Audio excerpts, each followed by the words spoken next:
আসসালামু আলাইকুম। পাবদা মাছ কিনেছিলাম, কিন্তু গিয়েছিলাম ছোট পাবদা কেনার জন্য, কিন্তু পাইনি। পেয়েছি বড় বড় পাবদা। তো 2 টুকরা 3 টুকরা করে কেটে নিয়েছি।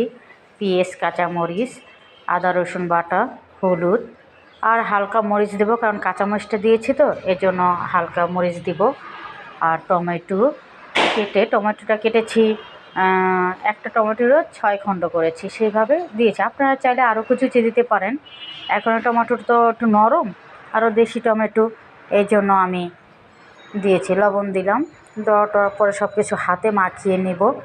মাখিয়ে তারপরে চুলায় অবশ্য রেখে দিয়েছি আগে থাকতে, যে একবারে চুলাটা খালি ধরিয়ে দেব, আর কোনো কিছু না।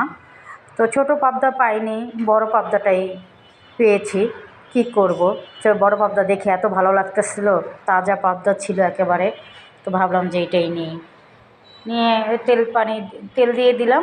তেল দেওয়ার পরে মাখিয়ে নেব। মাখিয়ে দেন চড়াই দেব, করে খাবেন। খুব মজা, আসলে এই পাবদাটা খুবই মজা। পানি দিয়ে দেবো একেবারে আন্দাজ মতো, জানি বারবার পানি না দেওয়া লাগে। আলহামদুলিল্লাহ, দেখেন আমার তরকারিটা কালারটা কত সুন্দর হয়েছে। এখন ঢেকে দিব, করে খাবেন। আলহামদুলিল্লাহ, খুবই ভালো লাগবে। আমার তো খুবই মজার লাগে। ভালো থাকবেন আশা করি। আল্লাহ হাফেজ।